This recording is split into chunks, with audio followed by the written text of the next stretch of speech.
Hello everyone and welcome back to another Star Wars figure review. Today we're taking a look at yet another figure from the Power of the Force 2 line. Since I gave you a look at Emperor Palpatine in my last review, I thought today we'd take a look at one of his loyal servants. It is of course none other than the Emperor's Royal Guard. This is yet another figure from the Power of the Force 2 line that I never had as a kid but always wanted. There's always been something about the Emperor's Royal Guards that intrigued me. Their costume is incredibly mysterious. They're very eerie in their appearance, and the Emperor's Royal Guard, in my opinion, from the Power of the Force line, is still one of those figures that holds up today. Sure, it's a little bit bulky. He still looks like he's on a little bit of steroids. He's very minimalistic in terms of his overall sculpt and detail, but there are certain aspects of the figure that still hold up today in my opinion, and we're going to touch base on all of those aspects throughout this review. So once again, I really want to thank everybody who's provided great feedback on these Power of the Force 2 action figure reviews. I'm hoping to continue them in the near future, but we're going to round out this trio with the Emperor's Royal Guard, and then at some point in the next few days or weeks I'm going to put together a top 10 list of some of my favourite figures from this line. So without further ado, let's jump into this review, and as always we're going to kick things off by taking a look at the packaging that the Emperor's Royal Guard comes in. So here we have the figure's plastic prison, and as you can see we have once again that iconic Power of the Force 2 card design.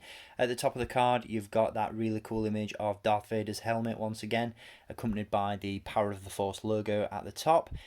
What we do have on this card that has been slightly different to some of the others that I've shown you in my previous reviews is a foil sticker indicating the character that is packed inside. Hasbro, or Kenner at the time, had a bit of a thing for giving us several card back variations with these Power of the Force 2 figures. As you can see, you've got this lightsaber blade heading down the back of the figure, and that was a variant in and of itself. We had green cards, we had orange cards, so on and so forth. Hasbro really went to town on these card variants and drove the completists at the time crazy. And then to add into that mix, we had foil cards instead of simple photos at the side of the figure. I'm not an expert when it comes to these cards, to be honest, so I couldn't tell you which variants and which cards are rarer than others and which are more valuable. But the foil stickers are always something that I like the idea of. It was like collecting Pokemon cards back in the 90s. And I just think they look really, really cool. Certainly adds something a little bit different to the cards themselves, and obviously you've got the name of the character underneath that foil sticker with the accessory that he's packed along with. On the reverse side of the box we have a little bit of a fact file for the Emperor's Royal Guard. You've got height, his allegiance, and his weapon of choice, all that sort of stuff. Really cool stuff going on there. And then we have some other figures available in the collection. This is the regular release of the Emperor that I mentioned in my last review, that's in that more generic stoic stance, obviously, as opposed to the figure that came out later in the line featuring Force Lightning. These figures were made available in around 1997, so you've got several figures there from different movies in the saga: Return of the Jedi, A New Hope, and The Empire Strikes Back. You had vehicles available in the series as well, and a checklist here for other characters, so that when you pick those up you could tick them off on the back of the box. And then of course you've got all that cool Kenner info down at the bottom corner, including the official Star Wars fan club call out. So really cool stuff in terms of packaging, but the figure that we get inside is even cooler. So let's take a look at the figure itself. So here he is, the Emperor's Royal Guard. Once again, a really cool figure that in my opinion, in certain areas, still holds up today. The sculpt of the figure, sure thing, is minimal. It's simplistic compared to some of the super articulated and hyper detailed figures that we get in modern lines such as the vintage collection. But like with most figures from this era, there's a certain charm about it that just really appeals to me. Again, it might be that I'm blinded by nostalgia, but this figure, like others that I've reviewed, just has that shelf presence. He captures the essence of the character really well, and I just really like this figure. I think the helmet sculpt in particular and the finish on it is absolutely superb.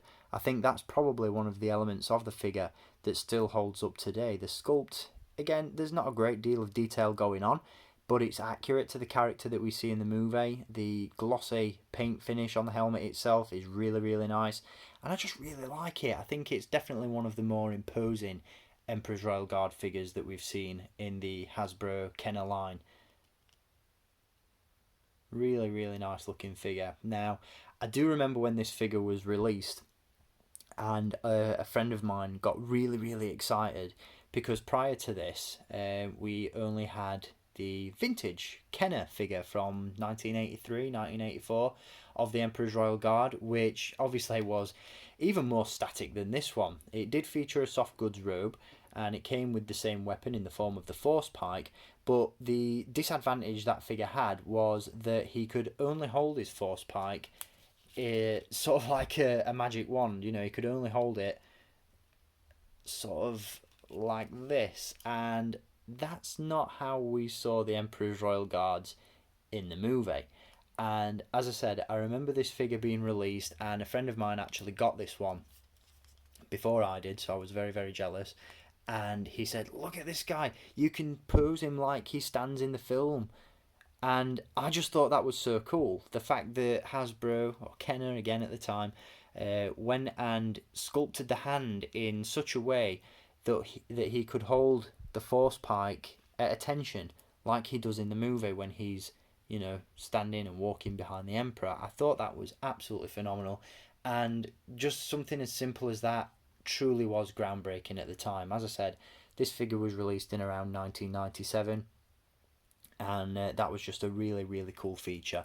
That's about the only thing that this figure does, to be honest, because the rest of him is pretty much just a statue, and that's all you can really ask for from a figure such as this. He doesn't really need to do anything other than stand at attention and look regal, which he does. You know, again, the sculpt is very simplistic.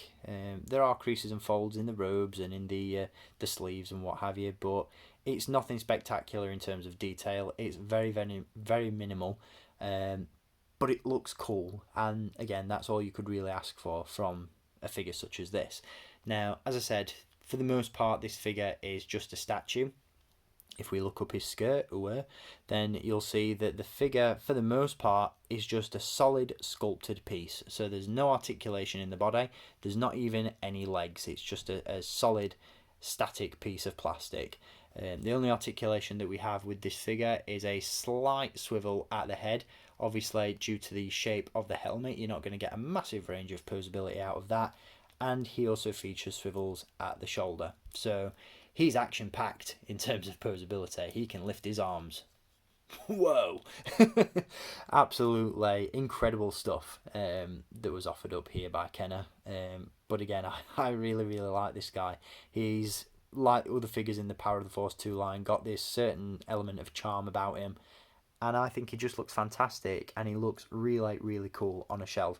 I was really, really happy to track this one down recently on eBay, and I really want to get a second one to stand behind Emperor Palpatine on my shelf, because again, I'm just a huge fan of this figure. Now, he does come with a Force Pike, like we talked about earlier on. He holds that really well in the hand. Again, it's not an incredibly sculpted piece. It's very simplistic in its design, but plays the part, looks the part, and does the job. Certainly serves the purpose that it was intended.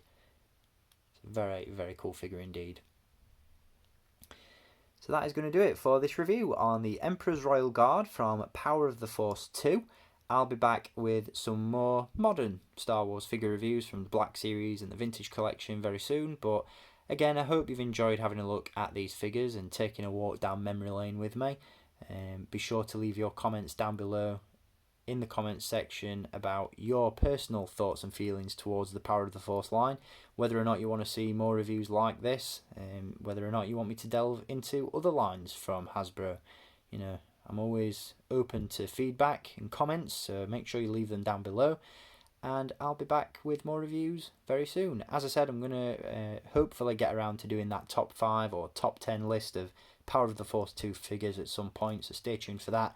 And in the meantime, as always, I'd like to thank you for watching, keep collecting, and may the power of the Force be with you.